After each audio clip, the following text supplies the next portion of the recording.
c'est un drame qui a plongé plusieurs familles dans la province dans le deuil. Et cela doit aussi interpeller les autorités compétentes, les ministres des tutelles.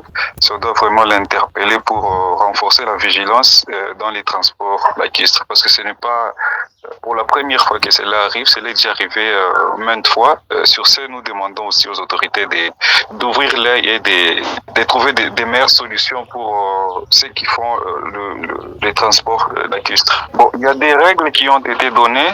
Seul, il faut que les autorités y mettent vraiment de l'attention. Et aussi, les propriétaires des navires doivent aussi penser à la sécurité de leurs clients, comme nous pouvons les appeler, parce que ce sont des vies humaines. La vie humaine est sacrée, alors ils doivent tenir compte de la sécurité des passagers. À notre niveau, étant élu de Kalemi ou étant député de la province du Tanganyika, nous nous battons, nous faisons de notre mieux au niveau national pour aussi dire que tout ce qui a comme plaidoyer, nous le faisons arriver au niveau national.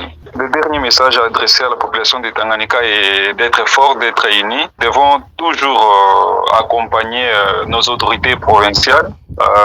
Ils sont là, ils sont pour la population, ils se donnent pour la province. Personne ne peut être là pour que la province chavire. Non, nous tous, nous devons être derrière nos autorités, les accompagner et arriver à faire face à tout ce qui ne marche pas. Et surtout, dire aussi quelques félicitations au nouveau ministre de l'Intérieur parce que avant nous avons vu ce qu'il y avait et maintenant nous voyons qu'il y a quand même amélioration malgré que nous ne pouvons jamais éradiquer complètement le banditisme urbain, mais quand même nous voyons qu'il y a de l'effort où nous disons aussi quand même félicitations au nouveau ministre et surtout à l'autorité de la province, le gouverneur Saint-Kitungwa.